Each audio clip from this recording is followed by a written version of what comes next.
Now you go by Vi. Yeah. But your full name is Violet. Violet. Mm-hmm. And so, how old were you when the Japanese attacked Pearl Harbor? How old was I? Yeah. Well, I was 16, I think, wasn't it? 41? Yeah. So you were in high school. Mm-hmm. And do you remember when they announced? Yeah, I kind of do remember it a little bit, I think, but I don't know, it just seemed like it was such a shock, I guess, to everybody, that... With that one fly. Yeah, that we... I guess I didn't know quite how to handle that either, that just the hearing about it. Now, you also ended up working in the shipyard? Shipyard, mm-hmm. And now, how did you end up doing that? How what? How did you end up working in the shipyard? Oh, well, when I didn't first work there after I graduated from high school. I worked at handling eggs at the Washington Co-op in Everett. And then I decided that it was kind of hard work, and I really wanted to get into office work, because when we were in high school, I was taking typing and shorthand, and at that time the teacher kept telling us to learn that really well because we were in war, and so he said, you get good jobs and when you get out if you don't go on to college. And so that's what I intended to do, was try to get a job. So then I hired in at the shipyard in Everett and got a job, just a regular clerk job to begin with. And I did that for a while, and then they moved me to the mailing and doing all the work orders and stuff on a ditto machine. And I did that for about a year, I guess. And then they were kind of laying people off, girls off, and combining jobs to one person because there wasn't as much work, I guess. I mean, the work was kind of phasing out, like on the ships, shipbuilding and the ship repair and all that. And so, and then it was going, they were doing more of the work down at Todd Shipyard in Seattle. And so, anyway, then they gave me the job of mail girl, and I had a motor scooter, and I delivered all the mail and work orders to the shops and to the ships. Huh. Until I, well, in between that, we were married in 47, so I worked a while longer until I couldn't work because I got pregnant, so I couldn't work. I didn't work any more after that then. And you must have worked that falling out then, yeah, I take it. yeah. So. War was over. This was after I came home in January '47. Yeah. Yeah, we didn't get married right after he got out of the Navy. We waited a couple of years. Oh, Yeah. not after that. We got married in October of '47. So right after you. Yeah, so Yeah. I was home in January, somewhere in that neighborhood. You were home in January from what? The Navy. From the Navy? Yeah. Well, you didn't stay in that long. 40, 43 to, I was home for Christmas. 47? Oh, well, maybe it was that long then. Okay. Do you remember the rationing during the Oh, war? yes. So what? That's what I wrote about. Oh, okay. Well, how did that all? The rationing, it began right quick like. As soon as we found out that, I think, were you the one that told me, or was it my brother, when I talked to my brother about rationing? I think he said that they must have had a lot of stuff prepared beforehand or things ready to go in case if there was a conflict of any kind, something. And because we were all issued little stamp books, that you had to buy gasoline with, and and certain items, food line, you know, sugar and butter and meat, I guess, too. And things like that.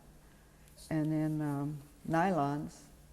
Couldn't get any nylon hosiery for work or anything like that. But he didn't mention Cuba, but he sent me 2 pairs of silk stockings from Cuba.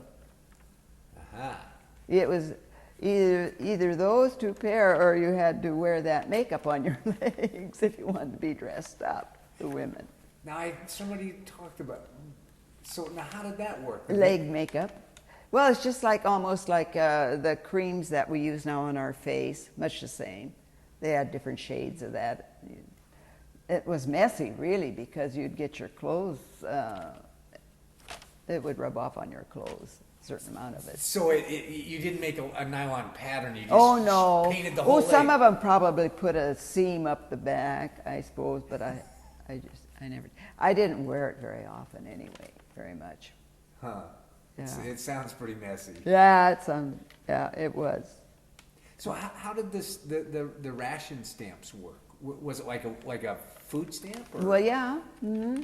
You paid with a stamp, so much. And I think you were allowed 8 gallons of gasoline a week, except for farming. They got extra for their tractors and such as that. Huh. Yeah. So 8 gallons per family? Well, per car, I don't know now. Maybe it was. I don't think everybody got a book. Maybe it was that way. Probably, because there weren't that many cars in a family. Most families only had 1 car, I think, in those days anyway. You know. Yeah, so. Wow. Yeah. Boy, you think of that today. I know. Yeah. So what else did you jot? Well, I put on here that, he mentioned the blackouts that we were told about, and we were living on a farm near Lakewood. That's where he went to elementary school for a while. Oh. Lakewood, that's the Lakewood north of Marysville. Right, versus the Yeah. Lakewood down by. Yeah. Yeah. Tacoma, yeah. And so we were living on that farm. At home, I was still home there with the folks. I had a brother that was home, and he had gotten a farm, what do you call that now? Deferment? Yeah, deferment for a few years. And then he decided all of his buddies were gone, and he was getting lonesome, so he signed up in the Army and left. And but my dad really needed him. But then I guess he said, well, if you want to go, that's what you want to do, you know. It was a sad day for him. But he did his thing in the Army, and he was in the Battle of the Bulge in Germany, and he came home okay. So let's see, what else have I got on here? Did you have, were they doing air raid drills and things like that at your school? Doing air raid drills? Oh, air raid drills. Oh, yeah, we had some of those to go through. So what did that involve? How did they? Oh, well, we would just have to line up out in the halls and then and march out of the school. I think. Where did we go? I can't remember if we went into a shelter. That I can't remember. I think it was much like a fire drill, you know. But I do remember them talking, though, too, now, when at home, about preparing yourself, like finding a shelter place within your house or barn or whatever you have, you know, and gave you all of the things that you should have, you know, on hand, much like they're doing now with the year 2000. It's about the same. It's kind of funny when you think about it. Yeah, prepare for food, you know, have food on hand, water on hand, and all of that, yeah. Huh. And I think this was, too, when the USO, the United service organization came into effect. And they had a real nice place, a hall for the boys and the military people to go to in Everett. But I never volunteered for that. My parents never would like us to go out dancing and stuff like that. So we didn't get to do that. But I thought that was really a good thing for them, because it did. They did a lot of good service for the boys and the girl, that were in the service. And then I wrote, we as a family always enjoyed singing together at the piano. My sister, that was in age next to me, she loved to play the piano, and we had an old upright. And during the war, well, at that time, all these war songs that they were singing on the hit parade and everything, we bought a lot of sheet music, and I don't know what happened to it, but we used to sing those songs.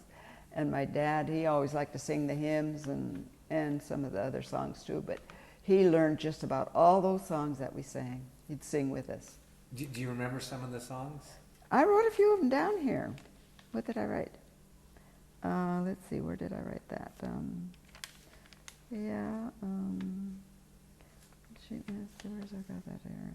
Oh yeah, Praise the Lord and Pass the Ammunition, and The White Cliffs of Dover, and Don't Sit Under the Apple Tree with Anyone Else But Me, and When the Lights Go On All Over the World Again, that one. Wow. Yeah, and what was that other one? Oh, Coming In on a Wing and a Prayer. Oh, there were so many more, but I can't remember them. Huh. Yeah, but we sang a lot of them. There was that sailor song that my sister and I sang at a PTA meeting at Lakewood one time. It went on and on and on. I can't remember the wording of that. Anyway, we sang it. And then I've got here, it wasn't too unusual to invite soldiers or sailors to our farm for a Sunday chicken dinner. Oh, really? Because, well, my sister, I don't know how she would meet. Well, I think it was because she would come and pick me up at the shipyard in a Model A Ford. And there would be guys standing out there and maybe want to ride into town or something, off the ship or whatever. And maybe we'd give them a ride. I don't know if it was just one or whatever. We could do it. But didn't have room. It was just a single seat car. But I always met quite a few fellas on the ship and stuff. They would talk to me and stuff. So I would ask them if they would like to come out to the farm, and just for a relaxing time or whatever, and for a Sunday dinner. And we'd always invite them to church though first. So then they would come home with us, and they enjoyed it. That was a real Sunday get together. I was going to say you probably had a lot of really homesick. Yeah. And so that was their connection to home. Yeah, right. Yeah. It was fun. And then another thing too I wrote down here was during that time, the highway had signs posted, but I don't know how they had it written. It said something like, "Give a soldier a lift," or something like that. Instead of hitchhiking. I mean, you should stop your car and pick them up and take them and see, if there was a place that they needed to go or whatever. But we couldn't do that nowadays. I know. But in those days, we gals would even do it. We'd pick them up if we were going home and going back and forth to work. Huh. Yeah. See him in uniform and. Yeah. Mm-hmm. Anybody that was in uniform, we'd stop and pick them up and take them. Wow, what a different world. Yeah. That's what I can't get over even now, that we did it. But we did. Yeah. And let's see what else I put that on here.